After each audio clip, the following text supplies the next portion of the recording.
I don't ever slow up, no I don't take shit. I got no love for the fakeness. If you wanna play tough and wanna hate this, I'll always show up. I don't ever slow up, no I don't take shit. I got no love for the fakeness. If you wanna play tough and wanna hate this, I'll always show up and make a statement. I don't ever slow up, no I don't take shit. I got no love for the fakeness. If you wanna play tough and wanna hate this, I'll always show up and make a statement. Everything I do so instinctive and so passionate. Every word I move so descriptive like an adjective. I got a vendetta against people who patented being negative when you should be getting after it. I got facts over tracks, this and that. Spitting slow, spitting fast, I could roast, I could gas. Think I'm okay at last, but I don't know if that can erase all the past. And the pettiness, a reflection of the emptiness. Hilarious, you think you're with my time, you're delirious. Mysterious, because you hide behind a fake exterior. Inferior, you know I'll always be a bit superior. Get off of me, this ain't no humble brag. I want you to hear words, you can say them back. I want you to feel free from the chains that last, and to believe in what you got, it was built to last, yeah. Now that I've been put through hell, I never got anyone's help. I had to do it all myself. I don't ever slow up, no I don't take shit. I got no love for the fakeness. If you wanna play tough and wanna hate this, I'll always show up and make a statement. I don't ever slow up, no I don't take shit. I got no love for the fakeness. If you wanna play tough and wanna hate this, I'll always show up and make a statement.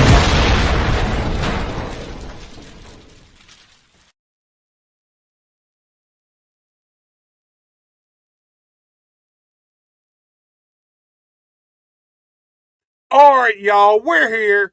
We're live. You're watching Buster Unmasked, and you know exactly what you got to do. Right off the bat, like this video, share this video, and go to Buster H.R. Johnson on YouTube and subscribe to my channel. Hit that little red bell. That way you know when content's out. You don't have to look for it. It's there for you when you're ready for it. Alright, guys, we're not going to waste no time. We're going to promote these upcoming podcasts, and we're going to get this show underway. Till my hands fucking bleed.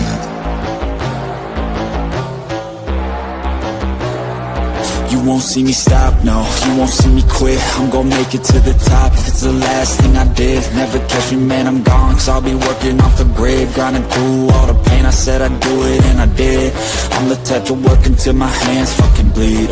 I'm the type to fight when others fall into their knees. I'm the type to ask for more pain, give it please. Cause on the other side of pain is everything I fucking need.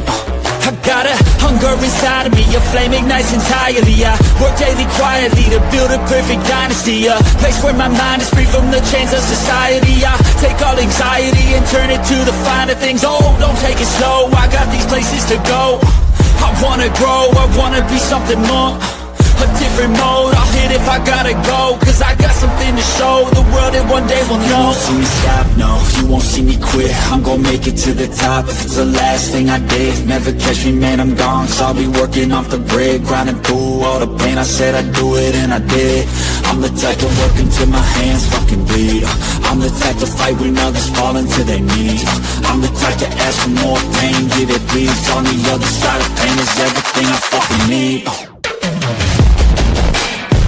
Till my hands fucking bleed. Till my hands fucking bleed. You won't see me stop, no, you won't see me quit. I'm gonna make it to the top if it's the last thing I did. Never catch me, man, I'm gone, cause I've been working off the grid. Grinding through all the pain, I said I'd do it, and I did. You won't see me stop, no, you won't see me quit. I'm gonna make it to the top if it's the last thing I did. Never catch me, man, I'm gone, cause I've been working off the grid. Grinding through all the pain, I said I'd do it, and I did. Alright, y'all, you seen it right there. Got a lot of cool podcasts coming out. Got a few more that I'm going to add to that list over the next week or so. Probably run us into September. But tonight, this show has been 3 months at least in the making. We had it scheduled about a month or so ago. Scheduling conflicts. We had to reschedule it, postpone it. But here we are tonight. Let me just say this about my guest tonight. This dude popped on my radar probably about 4 years ago, I want to say. Man, from the get-go, he had size. He had talent. He had charisma. He's got a look about him. But I always felt like there was just something, some little small thing that was missing from this dude. And I'll tell you what, over about the past year and a half, maybe 2 years, this man has found whatever it is that was missing, because he is all over the place. He is actually one of the most dominant guys in our area, and he's one of the most active guys in our area. He is a former 901 wrestling tag team champion, and he is your current Bluff City heavyweight champion. I bring you the one and only, the MJ Davis. MJ. How you doing today, Buster? What's up, man? Man, grind it is. Took us a while, dude, but we got here, man, finally. Hey, man, schedules are schedules. Schedules are schedules. Well, you know, I've been trying to get you on this damn podcast for probably, I would say, at least a year, you know, and it took us a little while to make this thing happen. But we're here, dude, and I am excited about it. I appreciate you so much for coming on and giving us your time. And look, I said it in the opener.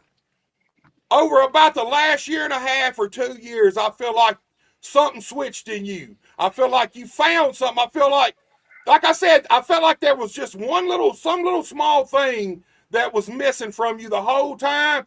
And man, over about the past year and a half, 2 years, you have found it. What was it, MJ? You tell us. What was it that you feel like you've discovered over the past year and a half or so? Well, I always knew I always felt like I was good at this, but it was just, I think it took a little bit more of the measuring it out, like figuring out where I stood. And then when I found out where I stood at, just standing, because I'm a person, listen, you're not gonna be better than me in anything. When it comes down to it, like I get highly upset when I feel like somebody's better than me at something. So the drive to always be better than the next person, just when that hit, it was only a matter of time before I found like all the success that I found so far. So basically what you're telling me, and it's kind of what I felt like, I just wanted to see your answer, is confidence. Right. You finally found the confidence in who you are as a professional wrestler, who you are as a man. And that's a big thing in pro wrestling. We're all like that. I think every one of us go through that stage when we first start. We have an idea in our head about what we are, what we want to be. But then when you get in the business and you start learning the business, you start working, sometimes that changes. And it takes us a while to really realize our worth in this business, man. And I believe 100%, man, the minute you found that confidence, I seen a change in you. Here's the thing. Always a big guy, but not really in shape. You wasn't fat, but you just wasn't in shape. Man, over the past, I mean, we can look at you now, you swole through the t-shirt, man. Talk to me about that, man. Talk to me about what got in your head and clicked for you to realize, hey, man, I need to get in shape and take this shit seriously, because I feel like that's what you've done lately. I think what really hit to that point was realizing getting tired quickly, and like you don't ever want to, like, I'm a really big person in looking the part. Like, there's some guys out here who don't look the part, there's some guys out here who do look the part, and I felt like for a moment, like when the confidence was low, I felt like I didn't look the part. But then I'm not gonna lie, when I did start honing in on dieting, and because I'm a person, dude, I've been an athlete like the majority of my entire life, so I used to be able to eat whatever I want, and I always look the same, or like always Right. look like I was. But when I got older, I started to realize quickly, hey, no, you got diet. And then so when I finally started to like chime in on the stuff that I was eating, and when I finally started to see, hey, okay, now I'm starting to look like this, then I knew, I said, oh, nobody's gonna stop me now. Like this is me. This is and look, to the confidence thing, like it does take a little bit like at the beginning of this to like get comfortable in your own skin, being in front of people like that. But once I want to say it was about a year and a half ago. I think about a year and a half ago, I kind of like this. It hit me. I was like, oh yeah, I can do this. Once I lose this, I'm the best person around. Nobody can stop me from here. And That's as what you it can see, takes. like as you can see, the titles are showing board. Yeah, man, once you got that I mean, you and Don Montana had a long run with the 901 tag team titles, and man, ever since you grappled that Bluff City heavyweight title and laid your hands on it, man, it's been yours. You've defended it time and time again. You've still got it. And I mean, here's the thing about pro wrestling. You got to have confidence. Here's the thing. If your confidence is low, your performance is going to be lower. When your confidence is high, your performance is off the charts. I see people all the time right here in our area that I watched wrestle enough. Sometimes you see them and I can tell immediately when their confidence is up because they're stars. They are stars from bell to bell, from the time they break the curtain to the time they get back to the dressing room. Other times I see them and they're not quite stars. And I know immediately, as soon as I see them come out, whether their confidence is high or low right at that point. And confidence is a huge deal in pro wrestling, man. And I'll tell you what, being in shape, like you said, big guy, you got to be in shape. Ring wind is different than any other kind of wind. You can lift weights. You can run. You can do 45 minutes an hour on a stair stepper, but it's a whole different thing when you're in the ring, bumping and up, down and up, over and over, carrying that weight around. There's a whole different thing. And when you're in shape, that confidence soars, dude. And I can tell right now, your confidence is off the charts, man. Off the charts. I feel like I'm not gonna lie. Some shows I'll go into it, and like now, like ever since I got down, because I think at my heaviest I was like 302. I was running 302, and I never wanted to tell anybody. But now I'm right around 240, 245. Big difference. I feel untouchable at most points, and there's a lot of guys out here that's gonna like harp on how people look. Like we've all seen it, and to me, like. Once I knew I got the weight down, I said, there's nobody here that's going to stop me. I believe it, dude. I mean, it shows in your performances, man. Look, we got Chance with us and Mark McGee with us, two of the biggest supporters of my content, my show. Always share, two of the only guys that really 100% share pretty much everything I put out. I appreciate you guys so much for what you do. I appreciate you guys for tuning in, and these guys are diehard wrestling fans. These are the kind of fans that we need 1 million of each one of these guys. If we did, the business would be exploding, man. We'd all be millionaires if we had 1 million of each one of those guys. So look, MJ, you talked about being an athlete. So I like to take everybody all the way. I like for everybody to kind of get to know you guys when you come on. So take us all the way back, man. Tell us where you was born and raised. Tell us your school career, if you played sports in school. Tell us all that before we get into the wrestling business, man. I think if we're gonna take it all the way back, I'm born and lived in Millington my entire life. I went to Mumford High School though, so I used to play I played basketball for about 3 years. I was a high jumper for the track team for like 2. Wow. And weirdly enough, I only played football as a freshman. Like I never played football again after that. But after that, I did a little. I tried out for a college basketball team. I ended up making it all the way down to final cuts before I got cut. It was majorly because I'm like not super tall. You know, most basketball players in college are like 6'5" or 6'3". Right. Like being 6 foot, I just knew I had to like work hard to get against it, and me being a high jumper kind of helped. Like, cause man, I was jumping out the gym when I was a lot smaller. But now I can still jump out the gym, but I don't think I'm just that small. So that's a little bit of the backstory. Finding out through wrestling that it was just something I always dreamed of doing, and then when I finally had the chance, I saw a chance. I just went for it. So look, before we get into the wrestling, talk about when you first. I mean, obviously being from Millington, I'm assuming that wrestling's always been there. I know that Saturday morning wrestling kind of died out about 2000, 2003, and we kind of didn't have Saturday morning wrestling for a long time.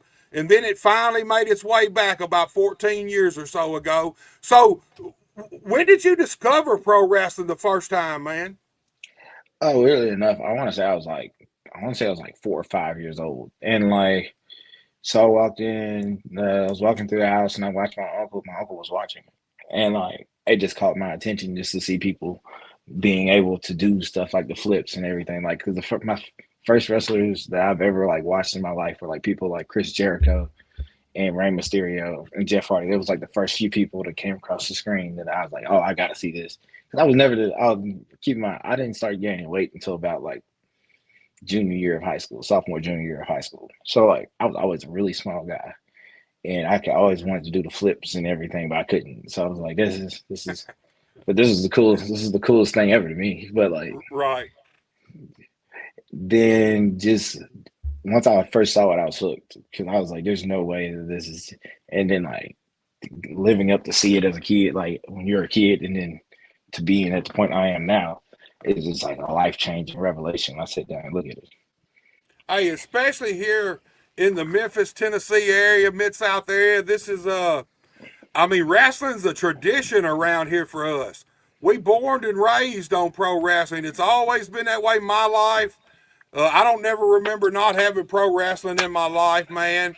So hey, look, it ain't what it used to be, but that don't mean it can't be what it used to be or even bigger again. And it's guys like you who take this business serious that's going to help make that happen, man. There's a lot of things starting to go on in this area, man.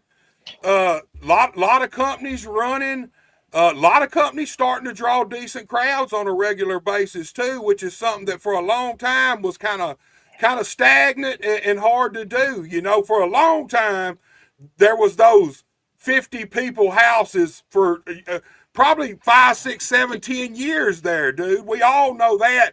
Now those houses are jumping, man. Sometimes you get 200. Some places drawing 300 and 400.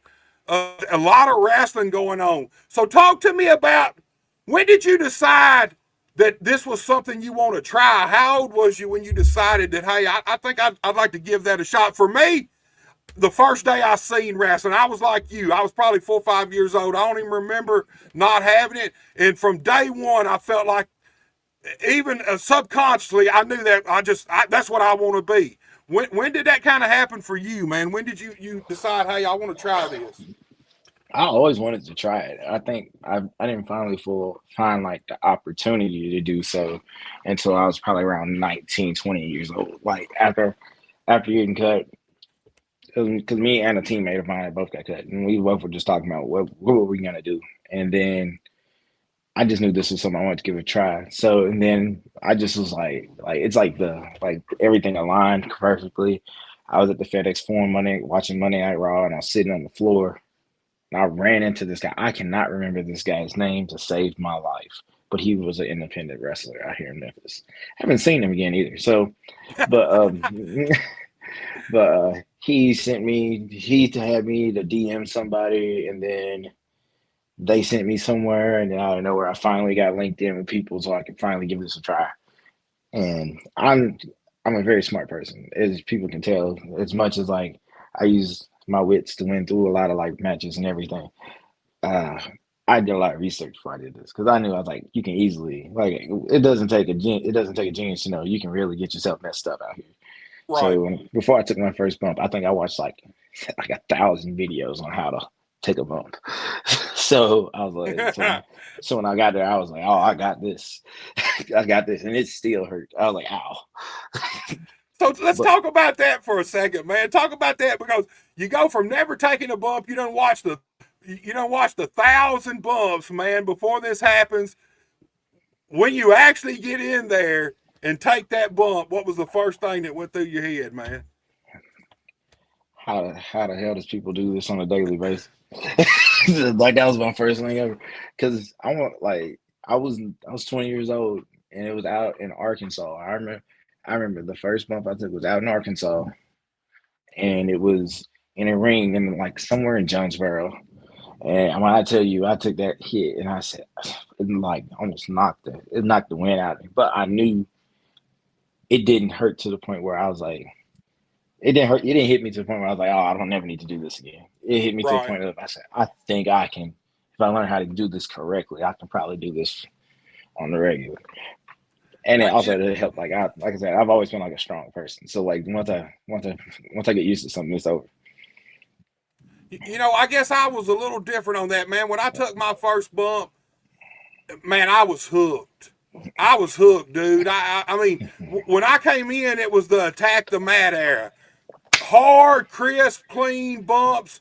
And man, I that first bump, and it hurt. Don't get me wrong, it hurt. But I went in there expecting it to hurt. I had been around a few wrestling shows. Old USWA, they used to come to my high school ever so often, once every couple of years, and some of the guys would get to help set up the ring. So I kind of got to watch, see how the ring was set up, seen what it really was underneath the mat and the little bit of, back then it was just a layer of carpet. So I knew it wasn't going to be a trampoline, but I was hooked, man. And I mean, that's one of my favorite parts of wrestling was bumping. That can get you in trouble. Because if you're a good bumper, you end up bumping a lot. So talk to me about that, man. Talk to me about that first day of wrestling training, man. And what take me through a few of the things you did starting out, man. So let's see, the first day. So I have like two first day stories I can actually put into that. So the first day of I actually Come got on, me MJ. Now, you can't have two first day stories. They can only be one first day story, man. So I would say first day, I want to say I had to take like at least 50 to 60 because I was in like after like the first 10, then they said we're gonna do flip bumps. I was like, excuse me. I was like, I just learned how to do this. Now you gotta do a flip because then when I finally figured out, I think the hardest bump that we did that day, I took a suplex off the top rope. So they put And you in the ring and suplexed you on the first day. on the first day, Off the rope. off the rope. They were testing your ass. I can tell you that now. And but you know what? It helped build me into what I am today, though, because it kind of like took away the fear. Like it was more of like a fear. Still, it was more like a fear situation. And to me, that's the biggest part to this. Like when you do this business and taking the bumps and everything, fear should be out of your. Fear need to be out the window at this point. Because the moment you get scared to do something, I don't want to be in there with you. Right. So. And here's the thing: if you're scared to bump, you're in the wrong business. I mean, this is the wrestling business. It's all about the bumps. This ain't ballet. And it ain't for you if you're scared. Because I've seen guys come in the business and they didn't like bumping. If you're going to be a professional wrestler, you need to like bumping. It's as simple as that because you're going to be doing more bumping usually than anything else anyway. Even if you're on top, you're still going to bump a lot. Look at Ric Flair. Flair took more bumps than damn near anybody, man. And was one of the best at doing it. It was one of the best at doing it. So talk to me about who actually broke you in. Who broke you in the business, man?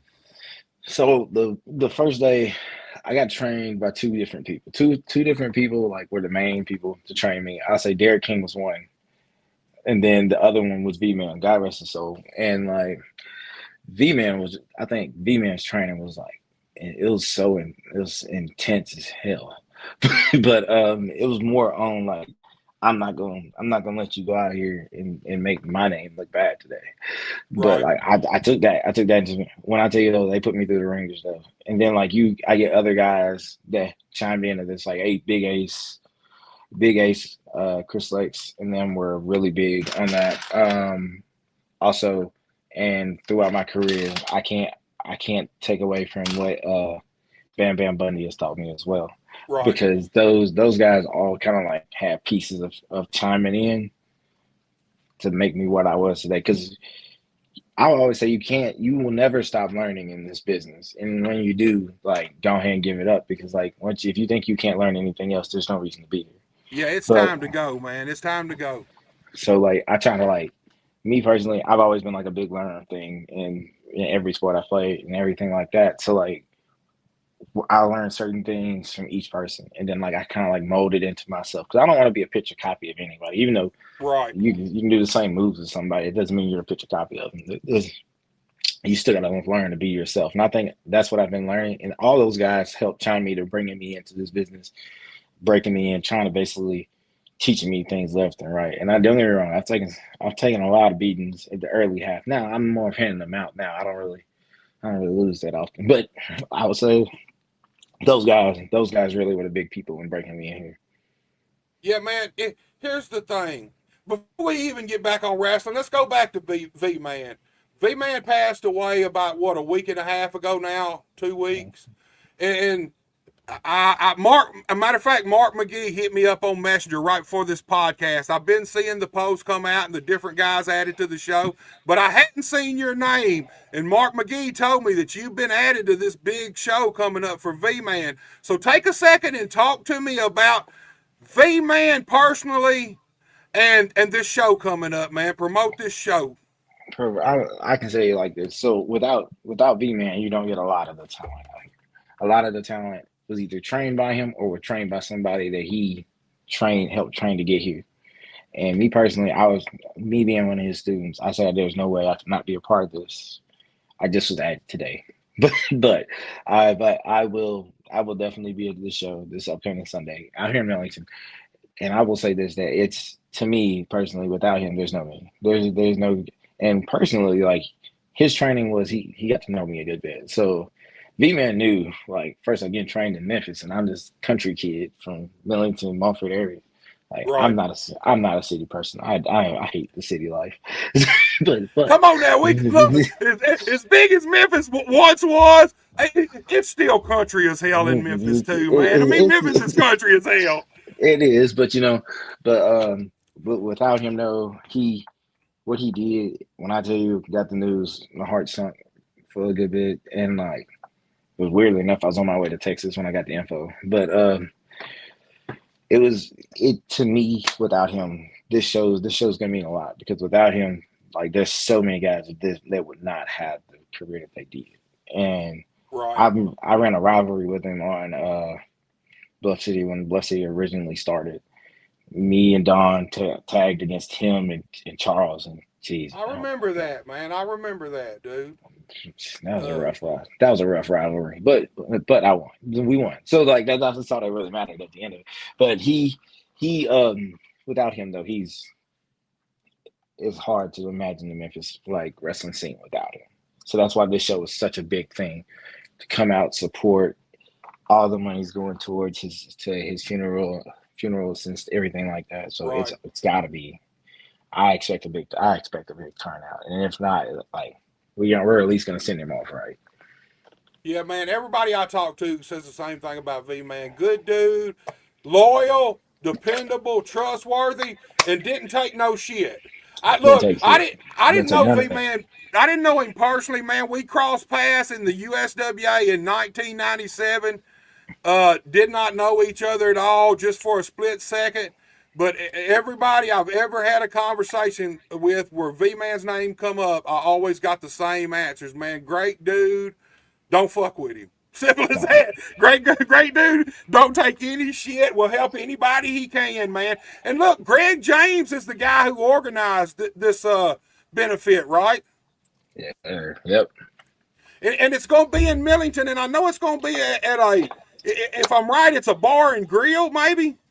Yeah, it's got the Haystack. Haystacks, okay. I've only been there a handful of times. I've passed it countless times. I've been there a handful of times. It's like it's a good venue to do this for.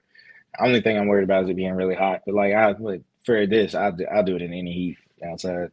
Inside, outside, don't really matter. Right. I think it's going to be a big thing. I've seen so many posts of different guys who's going to be on the show. Like you said, Chris Lex, Full Dex, from what I understand, is making a comeback on this show. Alex Steele, from what I understand, is going to be there. And there's countless others, man. There's countless other guys. I've seen so many I can't even remember who all is going to be there. But it's a really cool thing when the wrestling community comes together for one of its own. There's always so much drama behind the scenes in the wrestling business. But when the chips are really down, I feel like the guys all come together when they need to, man.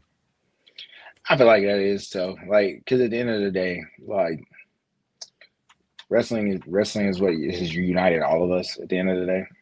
So without it, like, I'm pretty positive if it wasn't for wrestling, I wouldn't know a lot of people that I've met because of this. Right. So, like, it's at the end of the day, we can all unite. But it just has to get to that point. I don't think it has to be because of like death or something. But like, yeah, I don't either, man. It just seems to be that just seems to be the one thing that seems to bring everybody together for a few minutes. You know what I mean? That it seems that way. That's the unfortunate part, but it does seem that way. Right, right. Well, wrestling's a cold, harsh business anyway. Look, you know a lot of people and you have a lot of acquaintances, but you make very, very few real friends in the wrestling business. If you make a handful of friends in the wrestling business, and I'm talking about a four-finger hand, you're doing good. If you make 4 lifelong friends out of the wrestling business, you've accomplished something, because it's a cutthroat, harsh business. It's always been that way, and it'll always be that way, man. There's nothing's ever going to change that. It's the nature of the beast, man. It's very true. That is very, very true. I So, ain't even got any more comments on that. That's just true. dude, you just look. When I first everybody gets in the wrestling business, and they got an idea they want to change the wrestling business. There's always something you see when you first break in that, man, that's bullshit, and you want to change it. You can't change it. It's like playing on the football field. You got those 100 yards right there that you got to make. That's what it's all about. The game does not change. Only the players change. And the minute you learn that and you realize, hey, if I really want to be a success in the wrestling business, I got to learn to play this game better than anybody else plays it. You can't change it. You can only play it. That's all you can do. And the minute you learn that, man, wrestling becomes a whole lot easier. You know, don't get on a crusade about the wrestling business, because it was designed a certain way, and it's always going to be that way. Always. And like at the end of the day, this is business. And that's why I feel like I was kind of made for it, because I'm a very big business person. So like I've always been the competitive person in anything that I've done. So there's no way of me like just sitting there and just want to sit back and be like, oh no, I'm gonna let this person be better than me. No, that's not how this works out. That's why I am where I am today. So like that's what a lot of people, if you think we're just here to make friends, we're not here to make friends. I'm not here to make friends. I'm here to win. And so learning that is what will get you farther in this. And here's the thing about pro wrestling. Winning in the pro wrestling don't always mean getting the 1, 2, 3. That a lot of times has nothing to do with winning in the pro wrestling business. Look, we got Mr. 901 Tommy Jackson. Sorry I'm late. I just want to say MJ Davis is one of the best and brightest in the territory, hands down, and I agree with that, man. Hey, there's a reason why I'm over there. But I like to like put myself in situations where I know like I can always succeed into, especially with 901. 901 is like is a really good company to work for. Is now there are people over there. I mean, right now we're not seeing eye to eye, but that's fine. That's fine. That's fine. And one of them is a former tag team partner of mine, but he'll get his lessons taught to him soon. So look, man, let's discuss 901. I'll tell you what. Hold on. Let's go back just a second. The one thing I wanted to ask you about before we get into what you got going on right now, because there's so much of it, I almost think maybe it'd be better to talk about what you don't have going on. Might take us a lot less time that way. But look, you get trained, first match. Talk to me about your very first match. Talk to me about, were you nervous? Talk to me about the match itself, and talk to me about how you felt when it was over, man. I felt relieved when it was over. I'm not gonna lie, because like I was because it didn't go well. My first match to this day, I was against JJ Fuller. It was back in 2020, down at SPWA in Pocahontas, Tennessee. And first off, before I even start, let's start this. I'm gonna let you know I did not know for a single day where Pocahontas, Tennessee was. I didn't know what none of this was. I didn't know what any of this was, but this was post-COVID, and I was like, this is probably the best thing that this is gonna be the best of a chance I can. Because first off, it took me a while to get like booked for a first match. I had hundreds of doors closed in my face for that one. But for me to go there, I'm not gonna lie, I did take a beating that day. That'll be one day you'll ever hear me say I did take a mean beating that day. But I was able to sit in the back, like I was able to sit up afterwards and say, hey, I did that. and now I think I can do this even more. Because there's just the nerves of it. Like, because at the end of the day, like there a lot of people can claim the full confidence when they walked in that first match, but you were nervous. Everyone has to be nervous. You got to be somewhat of nervous before you go out there for the first time. But dude, I was so nervous. Look, I was so nervous the whole week before my match. By the time I had my first match the week before, I'd done turned it in my head into this thing that was just this impossible mountain that you got to climb, you know. And when I broke in, I had a real issue with nerves. I call it stage fright, man, because that's a real thing. How nervous were you before you walked out of that curtain, man? Before I walked through the curtain, I kept just like trying to think about not messing up. And then once I hit that curtain, once I got through the curtain, every nerve in my body, every nervousness is all gone. Because now, like, I'm a big person of being in the moment. It's like that when I played basketball, and it's like that when I was a track runner and high jumper. I was like, I'm nervous at first, but as soon as it's my turn up, okay, can't be nervous no more. Because who cares if you're nervous? You're here to do a job. So Right. now, once I got that fully grasped in, the sky was the limit from there. Okay, so you told us that the match didn't go well. Now hindsight 2020, looking back on it, what was wrong with the match, man? I got my ass kicked. I don't know. I don't know what else. I don't know what else to put it about. I don't think I got barely. I want to say about like a lick of offense, but it was mostly just taking a beating. I like that was one of. I would say in my wrestling career, still probably like one of the most one-sided beatings I've ever taken in my life. Definitely won't happen again. I'll tell you that. but it was more of I can't even just say anything about messing up on the footsteps or anything like that. It was just more of this. Man, I don't like getting my ass kicked like that. That's the only thing. Man. But it did help me like hone to who I am now, though. So, like for instance, like back then, I think what I was like a clean 200 pounds. I was like really skinny, and I felt really skinny back then, and then constantly getting thrown around. I think I took a choke slam. I got picked up so high, I was like, Jesus, like eyes get big and everything. But hey, and I always tell people now when they talk to me about wrestling, I said, listen, that's the past. You ain't gonna do me like this anymore. You ain't gonna do me. You can do me like this. And that's just part of that. Hey, that's another way you pay your dues in the wrestling business, man. That's just all part of it. Here's the thing about wrestling. There's a million unwritten ways to pay your dues in the wrestling business, man, and you got to do it, man. That's just the way it is. I trained with a buddy. Do you remember a guy named Edric Hines? Used to be on Channel 5 all the time. Oh, I think I do. I don't. I probably have to see a picture of him. Like my memory gets bad on certain Well, things like that. me and my brother used to go to Nashville every Sunday to train back in '91, and we would stop and pick up Edric in Memphis. And on the way through Arkansas, because I'm from Helena, we'd go through West Memphis and we'd pick up another guy, Orlando. So we'd all four ride to Nashville every Sunday, go through training, train, come back, drop them off, do the same thing over and over, week after week.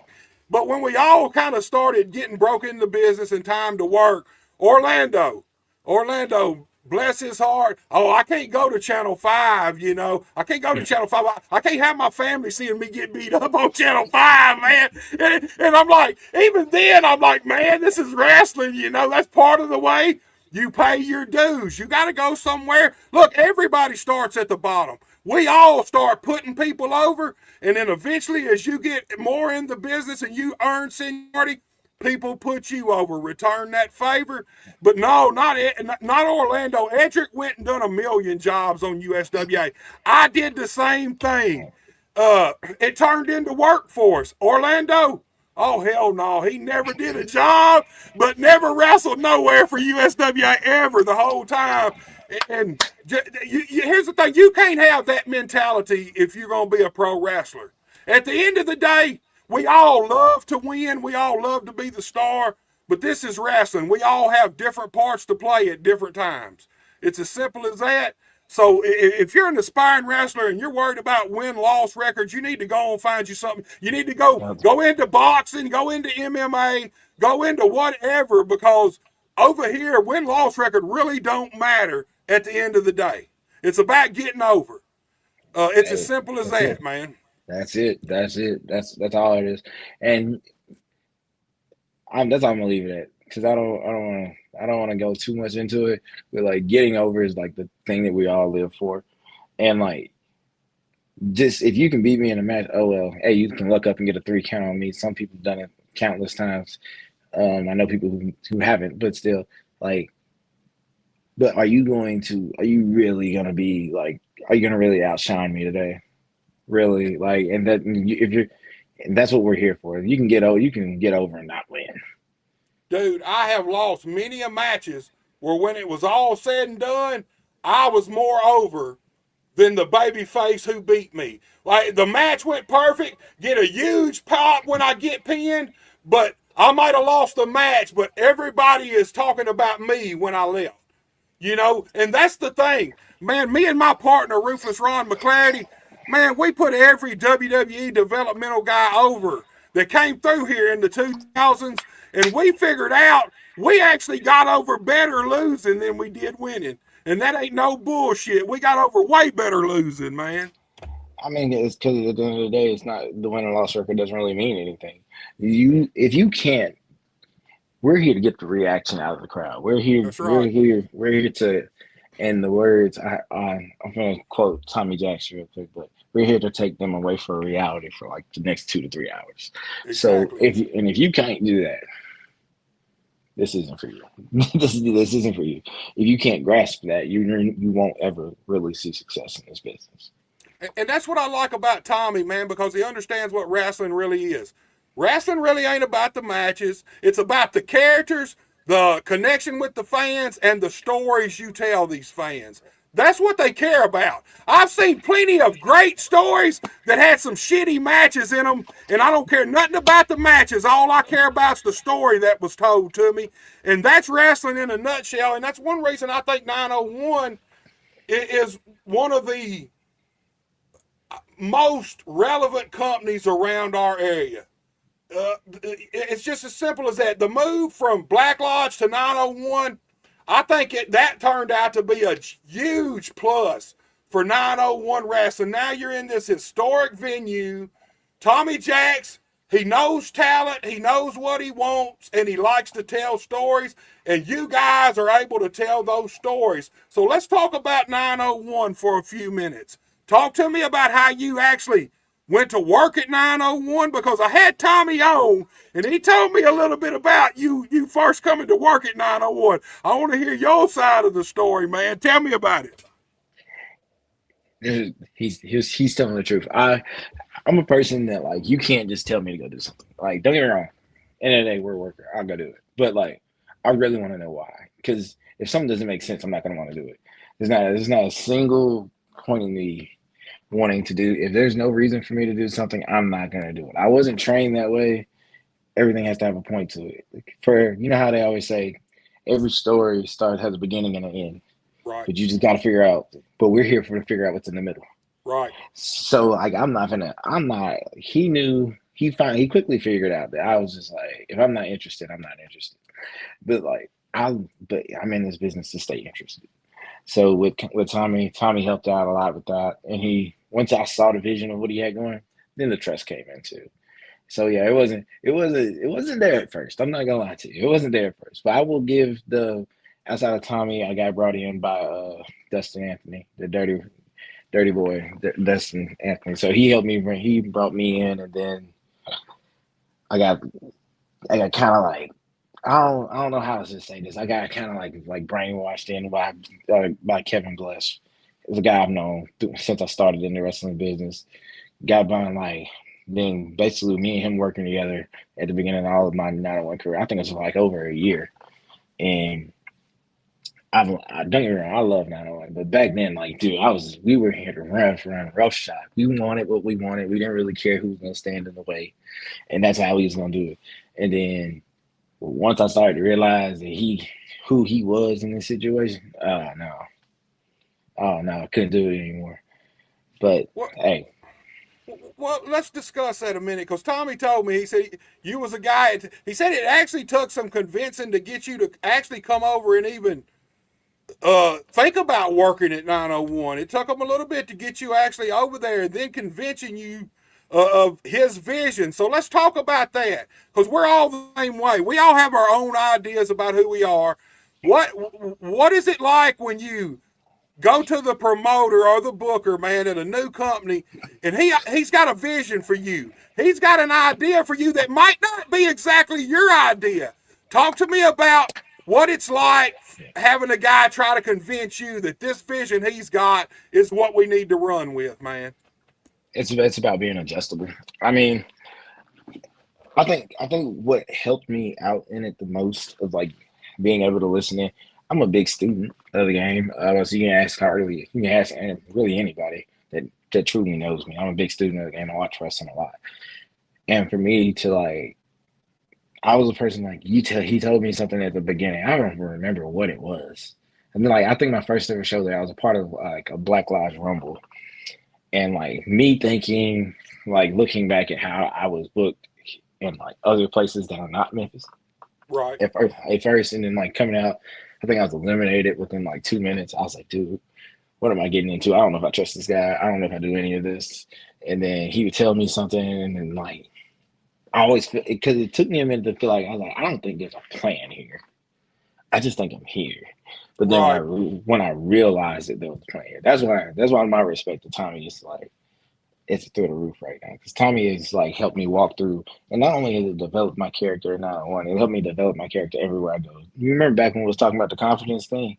I Right. think it's more of the way 901 helped build the confidence of MJ Davis is what everybody else is getting now, because the confidence for me was built there. That's where I think the confidence really honed in. I hadn't thought about it, but I agree with you 100% on that, because I, I don't remember where I first seen you. It may have been 901. It may have been somewhere before that, but 901's where I really think I started paying attention to MJ Davis. And here's the thing, for wrestlers, look, it's good to go out and have a great match. We all want to do that, but when you have it feels so much better when you know somebody has an angle for you, an idea and a plan that they want to accomplish for you, because then you're not just a wrestler on the show. Now you're being featured. Now this guy, you're on his mind, and he's got plans for you. That feels so much better to me than just going out and having random matches. Wrestlers all want to feel like they're doing something cool. We all do. We all want to be part of good angles that we feel like are telling good stories, and that feels cool to us, man. So talk to me about that. The difference in just being thrown out there at these other places as a wrestler, meeting Tommy, and Tommy, even though you might not have understood some of the things he did with you early on, he was leading to something that you stayed around and figured out what it was about. I think what it really was he, and I'm not going to give him the sole credit to this. There's a bunch of guys that really helped with this, but I kept hearing this phrase throughout my career that less is more. And to me, I was like when I first got in, I was one of them like other people who wanted to come in. I wanted to showcase every little move I could do, every match I could, Every every match, match. right? But then, but like then what is the pizzazz? Like what's the pizzazz? What's that gonna be like? Of course I can do. Of course I can do a swanton off the top rope. Of course I can. I ain't gonna lie, I probably could do a moonsault as well. So of course I can do other stuff, but like if I do it every show, then it don't mean nothing. It don't mean anything. And Tommy was one of the first promoters that I want to say actually kind of like sat me down and let me know that like less is more. Like yes, you can do this stuff, but is there a reason why we're doing this? Is there a Right. reason why we're gonna really do this? And to me, like that's one of the like things that I had to, because one, don't get me wrong, I can still do all that. I can still do every bit of that, but why? I don't want to give these people. I don't want to give them everything every time. That And means I'm here's the just. thing, you basically you give the people as much as you have to tell that piece of the story. Here's the thing, man. Moondog Spot, Larry Latham, man. When he opened up Moondog Championship Wrestling in '94 in Osceola, I mean, obviously, a lot of young guys, a lot of green guys coming in, and every green guy in the world wants to go in there and showcase every single move. And I mean, in a 10-minute match, they want to do everything they could possibly do. And I've seen time after time, guys go out there and do that. They come to the back, and he's like, well, why am I bringing you back next week? And they're like, what do you mean? He said, because, I mean, you ain't got nothing new to show them next week. You showed them everything you could possibly do this night in one match.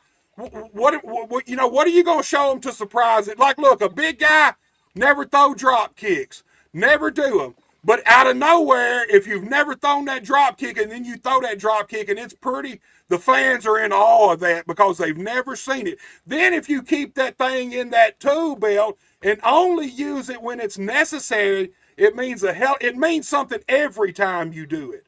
A moonsault. MJ Davis doing a moonsault. I'm ready to see that shit right now, man. You done talked me into it. But I don't want to see it every match. I don't even want to see it every few matches. I only want to see it when it matters, when it affects the match. Like, why do it? I don't owe these people a moonsault at the end of the show.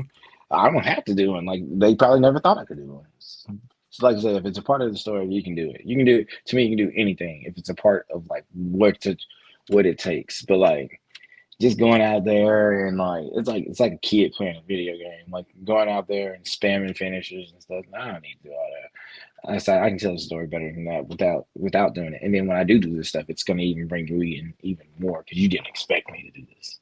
Right, man. It's important. It means something, man.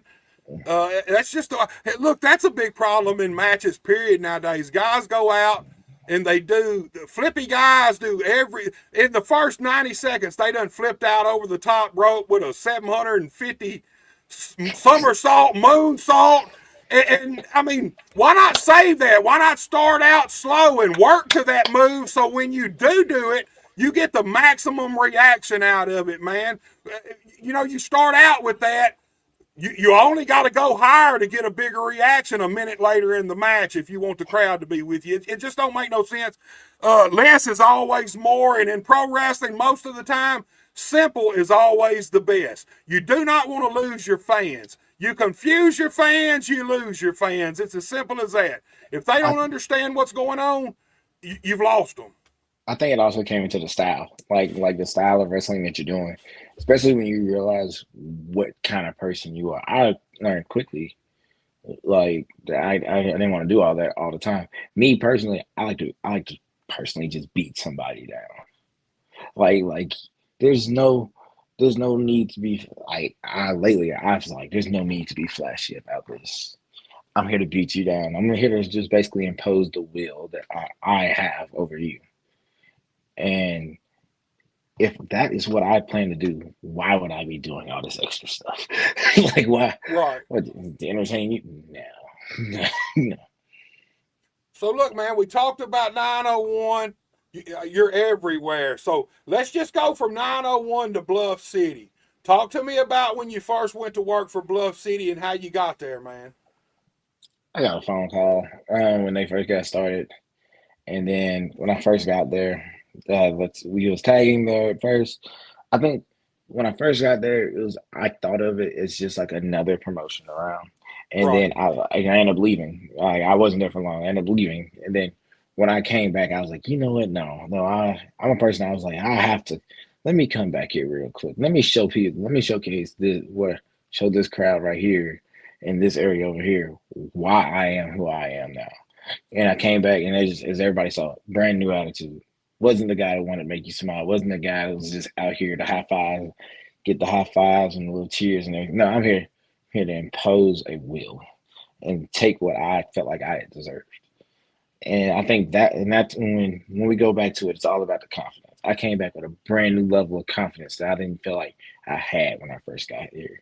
And I stepped into Bluff City, I want to say about a little bit over a year ago with that. And I looked at Johnny Dotson and I said, nah, buddy. I said, that right there belongs to me. And I looked at this title. And ever since then, when I won that title, Bluff City ain't never been the same since. So let's we talked about Tommy some, so let's focus on Johnny for a few minutes. Johnny a lot of times gets a lot of heat, but most of the time he speaks the truth. Pretty much all the time, man. You may not like what Johnny says, but Johnny tells it the way he sees it, the way he feels it is. So talk to me about Johnny Dotson, the person, for just a second, man. For the person, I will say this. I will say I'm not gonna bust his head too much today. I don't have that in me. But I will say, as a person, can teach you a lot. Can basically help you make your way through a lot of things. Him, another guy another guy to throw into there is Ricky Kennedy, and Right. another guy you can throw into that is Bam Bam Bundy. They can really help you with the things that you don't see yourself. Right. And like I said, there's a lot of guys in the area I can even throw into that. I probably just can't think of their name off the top of my head at this current moment. But as a person, will let you see it from a different view. Like, you know, Right. that little, and that's one thing about Johnny that's really good. Now, Johnny the wrestler versus Johnny the person, two different people. You know, you know he's the Two, best pound for pound, ounce for ounce. He's 47 years old and better than every one of you guys. You know that, right? he'll say that to this day, and the only thing I will look dead at the Kang and say, "Hey, I'm 3-0 on you. 3-0. You ain't never beat me. You're not gonna outdo me." There's a reason why he might be the Kang, but I was the emperor of Bro City. I ran this. I knew without a shadow of a doubt when I walked in, I was the ruler of all that. So that right then. Tommy Jack says if he's 47, I'm 100. So look, we're already at this hour, MJ. You gonna give me a few more minutes so we can finish this thing up? Oh yeah, I got time. I got time. All right. So look, let's move from Bluff City to TCW and AC Gold. Man, I've seen you on a ton of TCW shows going back several years, if I'm thinking right, man. So talk to me about TCW and how you ended up there and when you actually ended up there, man. Oh man, it's been some years, man. You're really making me feel old today, Buster. I want you to know that. I'm You still a young but man, dude. You still a young man. but I want to say it was about 2.5, 3 years ago. I finally ended up there. I reached out. Well, I was reached out to. I got there, and I think the first show I did for them was inside the Omen, inside the studio part of it. Right. And I would say I'm a person I will sit through and I like to tough things out sometimes. 'Cause especially back then it was more about the reps. But once I get a good footing in somewhere, I like to really, and I think that's when I kind of, there is where I went under the wing of Bam. Like Bam taught me a lot. I was say, as you can see now, we're the dream team. Me, Bam, Lucky P. Larson, best team ever. Right. Nobody can tell us anything. We're headed there, dude. We're headed We're there. but I was at that there. I think the foundation was. So I think I'm a person if I can go back in my career and I can just pinpoint who I was here, who I was there, and who I was there. I think the real I don't want to say the tenacity that I got, the try to be the aggression part of me was built in TCW. Because going from Jackson to Selmer and Dixon to a new this is a whole new area and people who've never seen me. Henderson, Tennessee, they took me to. I've been up there to Metropolis because of it. Up in Illinois, it just those are the those places right there. Those places really helped me just know where where I actually was, Where you and then stand. where I stood, and then when I finally took, I think. Because CCW was the first place that was the first place I was ever the heavyweight champion. It is the first place I was the heavyweight champion. So I will say getting there and basically now that I figured out where I stood, I can only get better from here. That was one of the first places I fully have to say that about. Right. So look, let's talk about KC Gold himself for a second. Talk to me about KC, man. And what it's like working under KC, man. I think the work under Casey is like working under a guy. I have nothing bad to say about Casey, but I would say working under him is like I don't know because sometimes like he kind of stuck his nose in my business when he didn't need to. But you know, I understand it's your show. You let me do what I need to do and get out of here. But no, it was a good. It's a good time. It was like if to any other young wrestler, I feel like if you get a chance, you like to go to it. I'd recommend reaching out and going.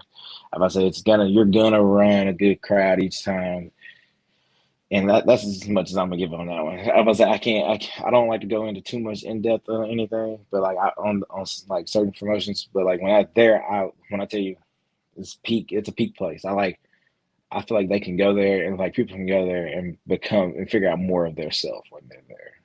Right. And KC, if I'm thinking right, he's a protege of Burt Prentice. That's true. Let me ask you this: Did you ever work any of the USA Championship Wrestling shows? So no, I didn't. So I when I wanted to, I was say it was like at a really time where they were like a peak versions of themselves of USA. USA already had a lot of things going on. So when every time I reach out, like I reached out before, and it was like, we'll get back to you. But that was back when, like, yeah, I think that was back. I was like a year in, no traction under me. Nothing like how some of them say feet not even wet in this business yet.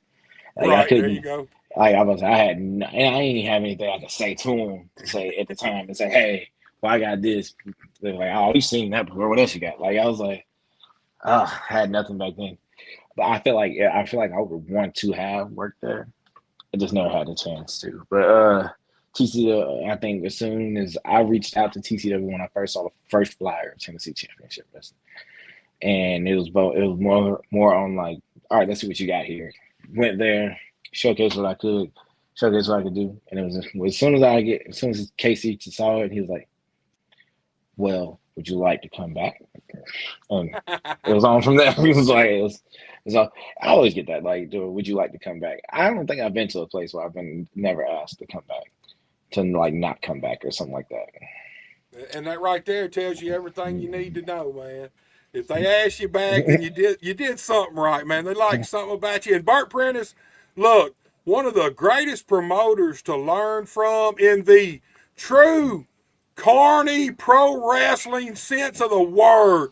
Burt Prentice, look, that dude could go anywhere in the United States, start a wrestling company, get plenty of sponsors, get local TV, and run a territory for a while until it either run itself down eventually or just ran out or Burt skedaddled. But Burt, one of the greatest promoters, man, one of the last, maybe the last era promoter from that era.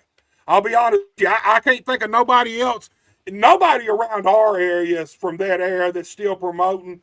But Burt, hell of a guy to learn from, man. Could always get wrestling over and get it going and get it on TV, man. So that's a feather in Casey's cap. I'm sure he learned some tricks from Burt, man. You know what I mean? I'm pretty sure he learned something.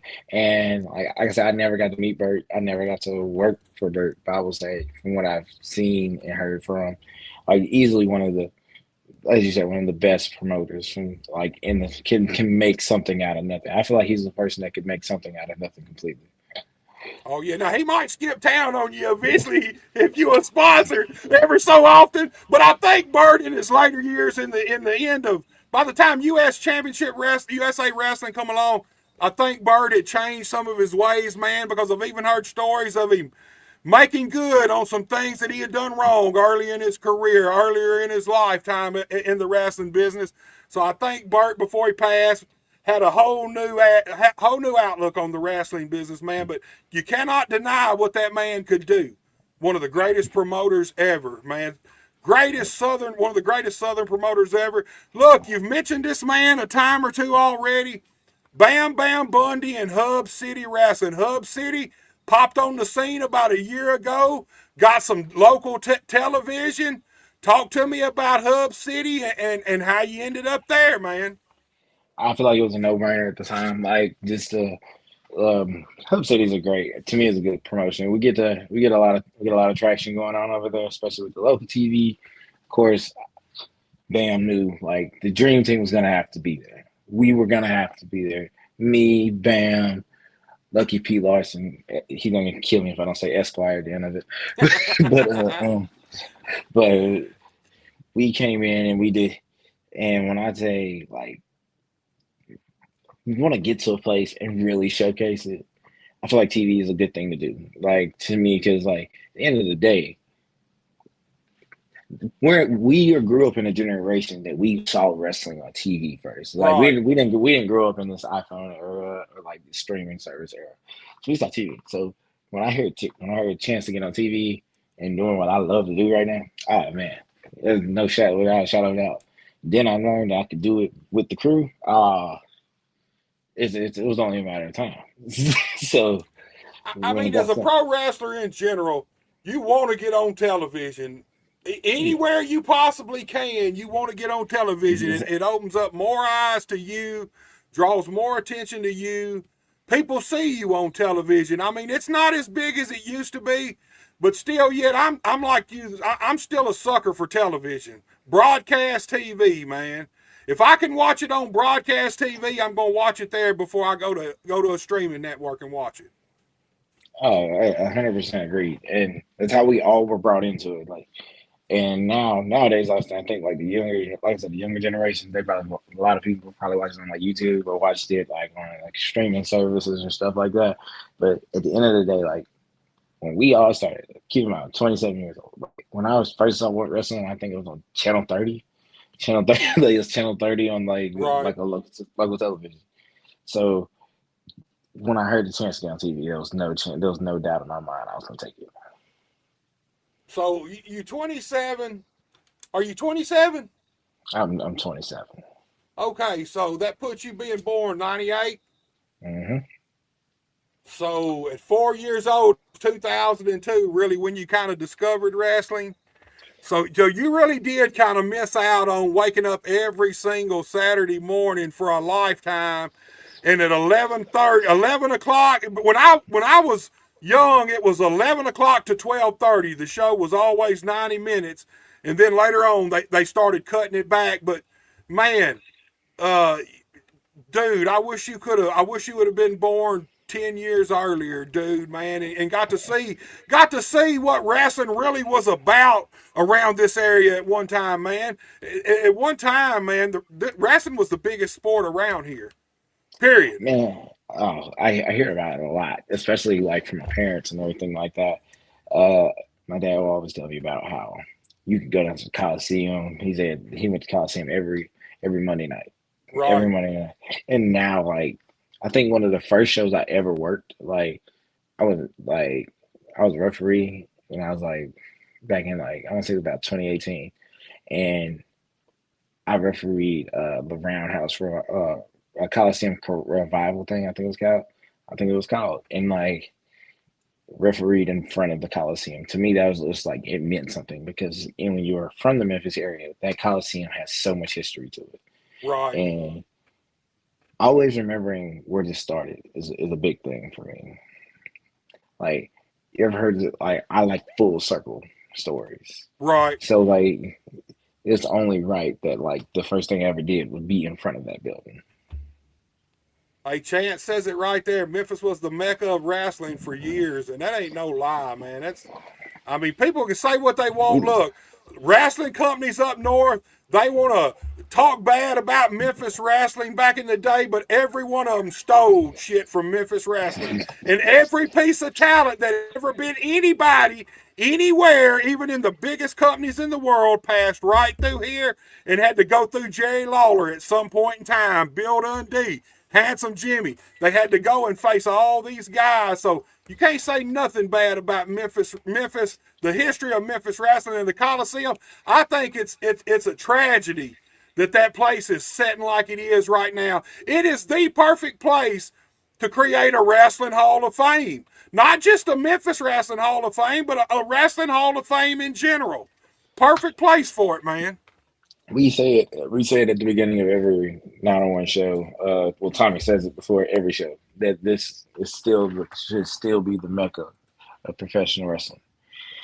We say it constantly, and because as you said, everybody had to make their way through it.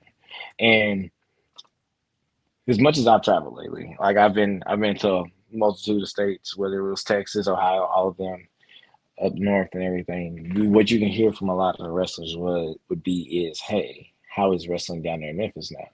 And because we wrestle different, that's something I learned. People wrestle different everywhere, Right. and venturing out to seeing where you stand is a big thing for me. So like you have to, and to which it builds the confidence, as we said earlier. You don't recognize what Memphis wrestling is until you go somewhere else. Exactly. When you can realize down here in Memphis, man, it's I love the old school version of wrestling, and I think I heard a guy said I think MJF said it in a podcast one day, or a press conference. He's like, back then, this right here is the kind of wrestling that everybody needs to leave, because we can, no matter whether we are like you have the most athletic person or you have the least athletic person, we know how to get a reaction out of you down here. We know that. So without that, to me, without Memphis, like that's why this is the mecca of professional wrestling. Because without Memphis wrestling, where are we going to be in the day and age we are now? Oh yeah, man. It is the. Here's the thing. Memphis wrestling is always has been about storytelling, angles, and reality based to a huge point. Most of the drawing angles back in the day were all based in some little bit of reality between the guys, whether it was Bill Dundee and Jerry Lawler, whether playing off they didn't like each other or they did, Austin Idol. It was all based around great storytelling, and here's the thing: great performers. I mean, here's the thing: you can have the greatest story in the world, but if you got shitty actors, they can't tell your story. You got to have talent that can tell your stories. And Memphis wrestling, for me, look, it stays in my heart, dude, because we learn how to tell stories down here.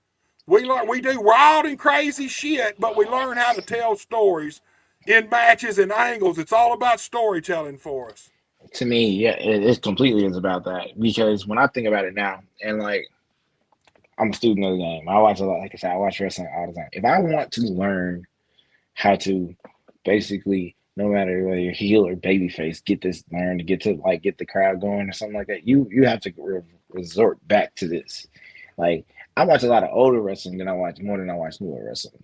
Well, don't get me wrong, I still watch the newer wrestling when it comes on, but like if I'm I'm gonna study more of the old school wrestling. Right. Like when I first was asked to be a heel in this business, the first person I immediately want to watch was Jimmy Valiant, because you couldn't tell me he didn't know how to make somebody hate him so fast. and so like to me, like learning from these guys back in the day to versions of it now, like it's not much of a difference, but like I'm a studying guy. I'm gonna study the like classics first, and then I'm gonna see how we're doing it nowadays, and then I can how to twist it to the way I want to do it. Right. And here's the thing, Jerry Lawler, you want to see a perfect fucking heel, go back and watch some late 70s, mid 70s Jerry Lawler.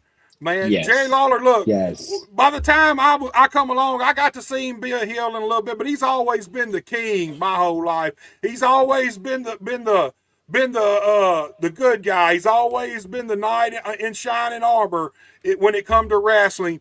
But go back and watch young Jerry Lawler as a heel, one of the most despicable, hated, shit-kicking heels you ever wanted to see, and he could run his mouth. That's one of the key things too for wrestlers. Period. Whether you're babyface or heel, be able to talk. You need to find your route. Look, you ain't got to sound like everybody else. Find what works for you. Find your cadence. Find your style. Find your route, and then play off of it, man. That's what it's all about. So look, go ahead, MJ. Go ahead. Oh no, I was just saying that was it. I was just kind of like commenting on what you said. So look, man, we're talking about places you've been, places you are now. Recently, a few months ago, you started showing up in Missouri, in Tennessee for American Hostile Championship Wrestling, the UWA. Talk to me about working for AHCW, man, and Mark Manley a little bit. So I haven't actually been to the Missouri ones. I've done a lot of their like Tennessee shows. I do Okay, the Arkansas shows as well. Uh, but I was like, it's to me, I like to branch out. And then when the AHCW became a part of the UWA and the UWA as a whole has everything right, going on, like we you start to see this. Like you started to, like I start to see the difference in like I just work crossroads wrestling as well. So when you get there and like I said, I'm a big person on seeing what the competition's like because I like to measure off. And being a Bluff City heavyweight champion, I think I'm deserving to go anywhere in the UWA. So I'm going to show my face and see what we got there. And just I like how they run it, the professionalism that goes on with it. Because to right. me, a big way to get me at a place or to get me back at a place is for me to see how professional you run this. I'm about to say because at the end of the day, as we talked about at the beginning of this is a business. So like if I come to a place and I can see, oh man, this right here isn't clicking, right here isn't clicking, there's no real story to anything that's going on. I'm not gonna be sitting here through this. But I will say, like, man, that's I do like it up there. I do like it at CW. I'll be working for them again, I think, in a couple of weeks. When I go back up to Obion and to Union City.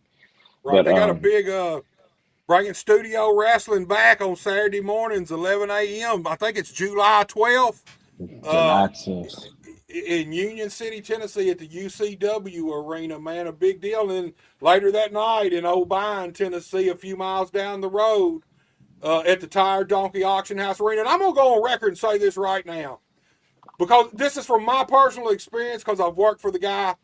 If Mark Manley, if you're a wrestler or in the wrestling business and Mark Manley calls you, pick up the fucking phone. He is one of You the better. most fairest promoters you could ever work for. He's not going to screw you on your money. He's not going to fuck you over, no way, unless you fuck him over. And that's as blatantly as I can say it, and it happens. But if you're a pro wrestler and you get a phone call, and on the other end it's Mark Manley, you better listen to what he's wanting to say to you.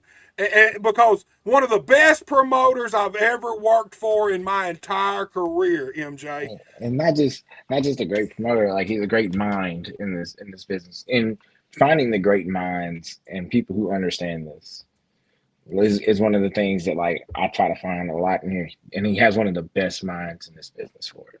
So Right. I have nothing bad to say about Mark. And he knows, hey, I'm working for him next week. So he knows, hey, if he calls, I normally answer. I'm normally gonna answer. I don't normally like turn down a lot of phone calls, but for him, I never turn Oh, down a phone call. look, go on and admit it. There's always a couple of numbers that come up from promoters that you know, and you're like, no, Mm, look, I ain't here for this call. You know what I mean? Always, man. I, There's there's a a few couple. of There's a couple, but like I'm not gonna name any names, but there's a couple. But there's a couple. And I am not gonna lie. Some people they'll be like, "Oh, I don't answer the phone." I'm not gonna lie. I don't be looking at my phone a lot at the time because I'm naturally a busy guy. Like I got on this call after I left the gym. Like I was like, right. "Oh snap! I got an interview today. Let's go do this." So But look, MJ. No, go ahead. Go ahead. Finish your thought, dude. but I think the finishing start is like you said. There's like promoters that I wouldn't answer if I got to, but for Mark, anytime he calls me, I'm definitely gonna answer. So look, man, we're at an hour and 18 minutes. We're fixing to start winding it down.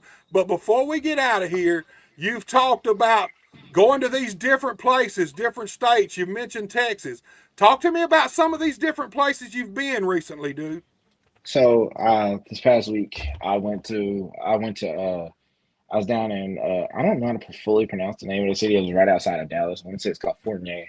But I was at Texas Style Wrestling. I did a clinic there, and at the clinic, and then ended up on the show that night. I would say I've been to Texas. That was like my first time wrestling in Texas, and I plan to go back. I actually will be back next month. But I've been to Ohio. I've been to multiple cities in Ohio. I've been to Indiana. I've been to Illinois. I've been to the Carolinas. I've been to North Carolina, Mississippi. I've been throughout Tennessee, and there's more places still to come. I've been to Iowa. I've been around, and I will say I still love the Memphis wrestling feel. Like it's because Right. of the storytelling to everything. But don't get me wrong. If you call and you want to see me, if they want to see me somewhere, I'm definitely gonna go. I always like to see, and it's basically as I've always said, it's to see where I stand. I'm not gonna just sit here because a wise person once told me, I don't want to credit the wrong person for this, but you never want to be the best person in the room. And there you go. When you become the big fish in the pond, it's time to find you a bigger pond, man, in the It's wrestling business. If you want it's to get better, you got to go somewhere where people are better than you. and and you see the size difference in people. Like I'm no small guy. I'm no small guy, but I've been in places where you've seen people who are massive. And it wasn't in the, there's a guy up in Ohio. His name's Paxton. Paxton makes me look short. And but I told him, I said, I don't care about how tall you are. You want to intimidate me. Then I saw him make Bam Bam Bundy fly, and I said, I don't know about that. I don't know. Bundy's a big old dude. What's Bundy, about 6'5", about 400 and what, 20, 30 pounds at least? Something like that. And this guy made us look small, and I was like, I don't know about this anymore. Yeah, I don't know about him, but it helps you, and it helps you hone your style. And like that's, I think, my advice to any other guy, any other younger guy in this business: get out here and travel, because you weren't. This business is built on. See, to me, like my main thing, wasn't like making a super bunch of money, even though I'm starting to make a good bit now. But like I would say, I wanted to see this world and do what I love while seeing this world. Right. And man, traveling, it might seem like you're in the car forever, but you start to enjoy it. You get the stories from it, and it's to me that's what this business is about: entertaining people around the world, not just in one area. Hey, in the wrestling business, that's where you spend most of your time at, is in a vehicle. To In a and car. from, man. You spend, that's where you spend most of your time, but that's where you can learn a lot, man. I don't know how guys do it now, but back in the day, if you got to jump in a car with somebody, some of the veterans, well, that you might have had to go get their cigarettes or whatever else, but you learned so much just listening to these guys talk, going from town to town and show to show, man. I feel like that's a big thing that's missing in the wrestling business.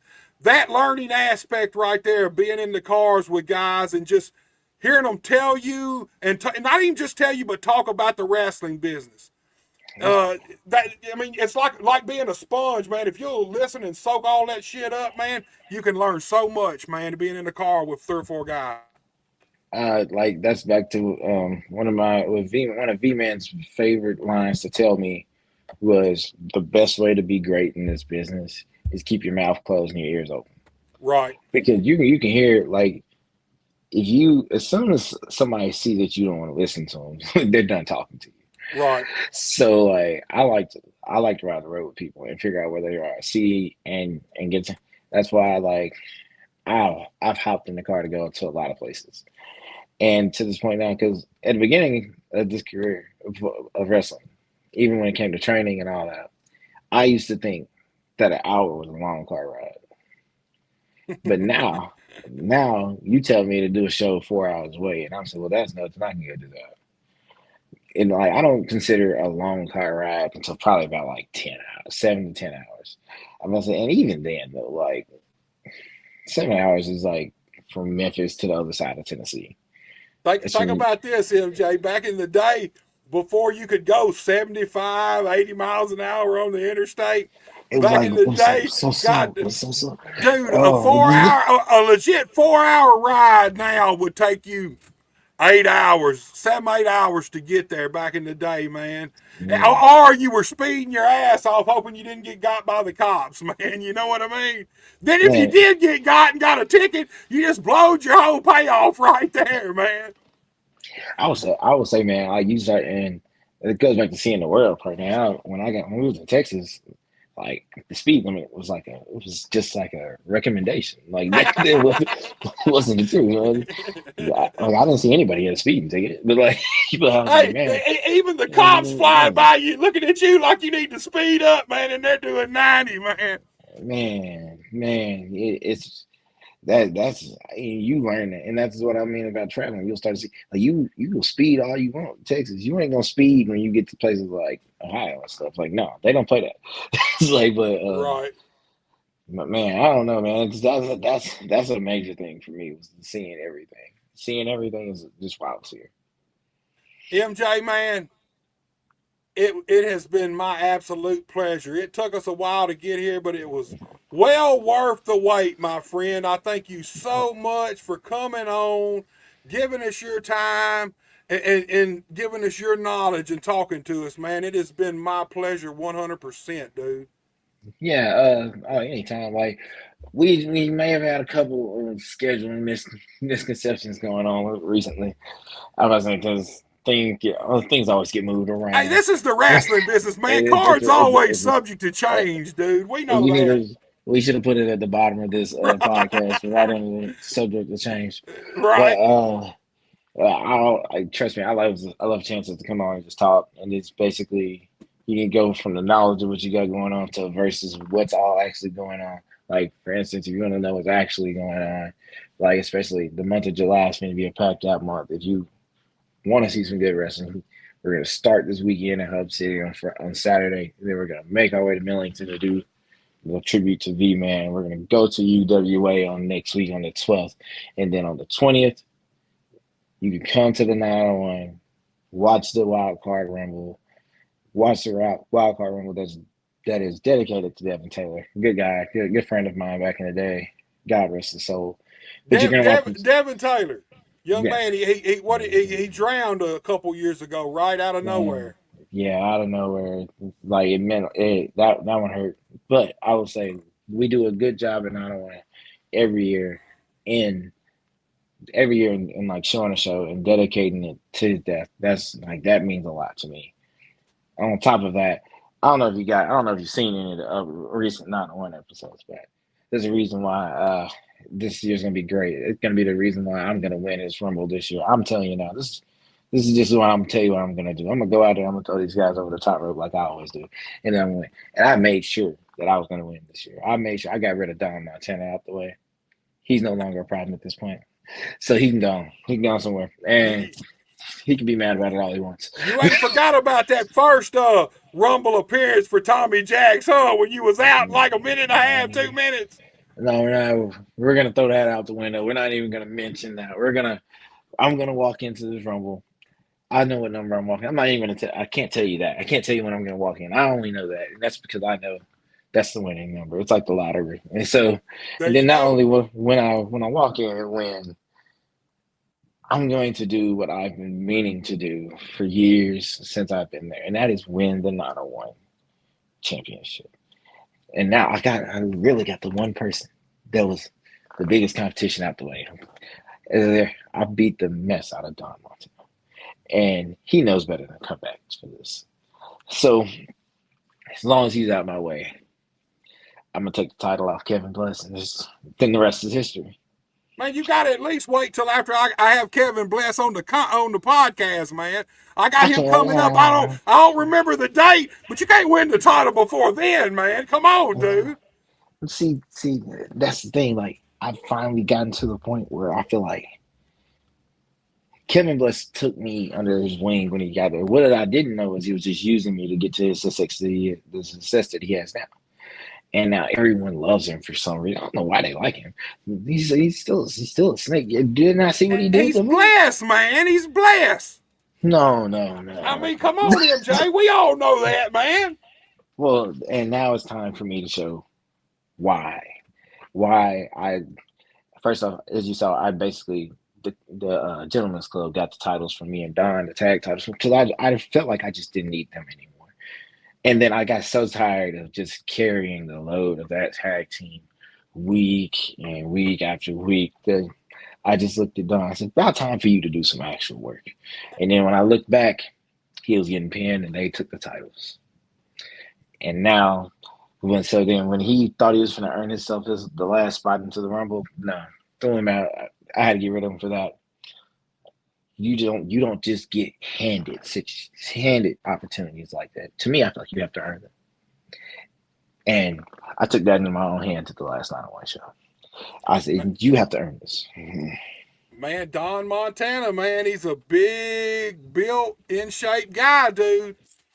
Y'all match up pretty well in size, man. Y'all pretty well matched up, man. But you know what? You know where I got him on this, though, Buster? Do you know where I got him on this? I would say experience. This right here. We've been in here. I think we've been in the business around the same amount of time. I've learned this. We've been in the business around the same amount of time. But I have this on him. This right here. I know I'll always have the upper advantage on Don. Because I know in the ring I'm a lot. I got that. The one thing I give blessing that in the time that I was under his wing, and I can't even fully give the blessing. I really give it to more of like someone like Lucky P Esquire. Helped me learn to get this, because I don't really need to be the better person, even though I'm the better person than Don, but I know I will outsmart him. And that's exactly what I did at the last show. He didn't see me coming. I eliminated him from a Rumble. I wasn't even in the Battle Royale. I didn't really care to see who actually won, because I was saying they can get thrown out by me too. But I knew I was going to get rid of him. There you go, man. So look, MJ, do you got any social media that you want to plug where promoters can get a hold of you, fans can get a hold of you?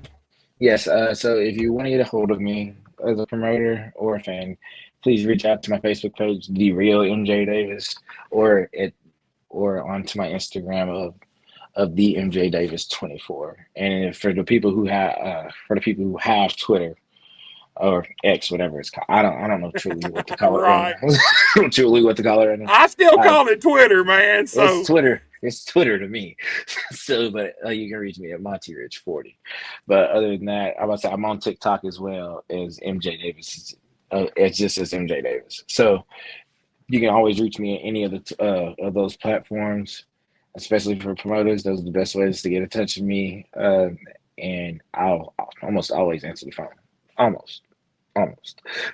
But y'all heard it right there, folks. You want to get a hold of MJ? Hit him up, man, whether you're promoter, fan, whatever. MJ, once again, my friend, it was my honor, dude. It was a pleasure talking to you, man. I had a blast doing this. I had a feeling it was going to be good, but I had a blast, dude. And you have a great night, my friend.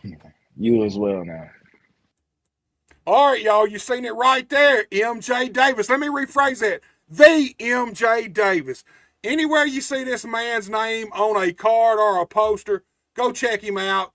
Worth the price of admission.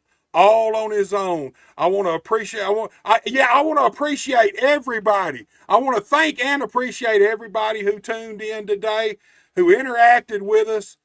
I'll be back Wednesday at 7 p.m. with Ray Ivy. It's all about the WWP and the QWO, and we're going to talk about all that. Guys, you know what I got to do. I'm a little tongue-tied right this second, but you know I got to promote these podcasts one more time. So let me shut the fuck up and get that done, and I'll get y'all out of here. Tips in my hands fucking bleed.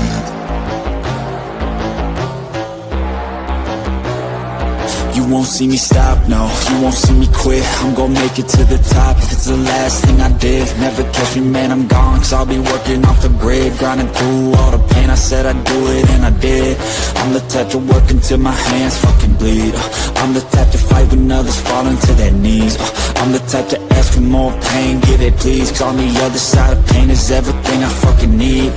I got a hunger inside of me, a flame ignites entirely. I work daily quietly to build a perfect dynasty, a place where my mind is free from the chains of society. I take all anxiety and turn it to the finer things. Oh, don't take it slow, I got these places to go. I wanna grow, I wanna be something more. different mode. I'll hit if I gotta go, cause I got something to show the world, and one day will know. You won't see me stop, no, you won't see me quit. I'm gonna make it to the top, if it's the last thing I did. Never catch me, man, I'm gone, so I'll be working off the grid, grinding through all the pain. I said I'd do it, and I did. I'm the type to work until my hands fucking bleed. I'm the type to fight when others fall into their knees. I'm the type to ask for more pain, get it bleeds. On the other side of pain is everything I fucking need. Till my hands fucking bleed. Till my hands fucking bleed.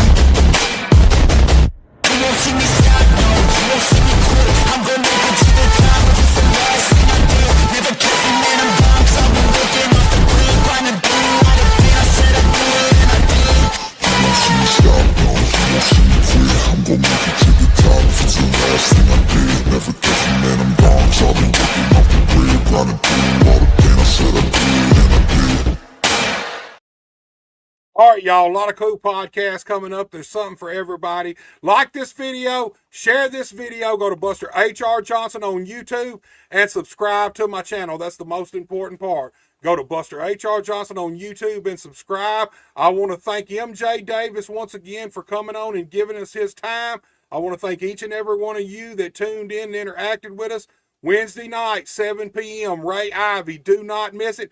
Till then, y'all, take I don't ever slow up, no I don't take shit. I got no love for the fakeness. If you wanna play tough and wanna hate this, I'll always show up.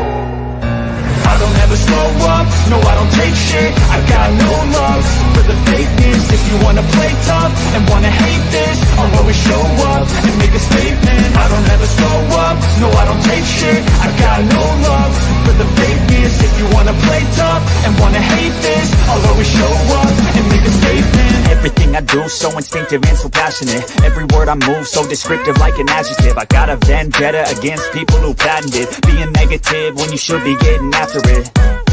I got facts over tracks, this and that. Spitting slow, spitting fast, I could roast, I could gas. Think I'm okay at last, but I don't know if that can erase all the past. And the pettiness, a reflection of the emptiness. Hilarious, you think you're worth my time, you're delirious. Mysterious, because you hide behind a fake exterior. Inferior, you know I'll always be a bit superior. Get off of me, this ain't no humble brag. I want you to hear words, you can say them back. I want you to feel free from the chains at last, and to believe in what you got, it was built to last, yeah. Now that I've been put through hell, I never got anyone's help. I had to do it all myself. I don't ever slow up, no I don't take shit. I got no love for the fakeness. If you wanna play tough and wanna hate this, I'll always show up and make a statement. I don't ever slow up, no I don't take shit. I got no love for the fakeness. If you wanna play tough and wanna hate this, I'll always show up and make a statement.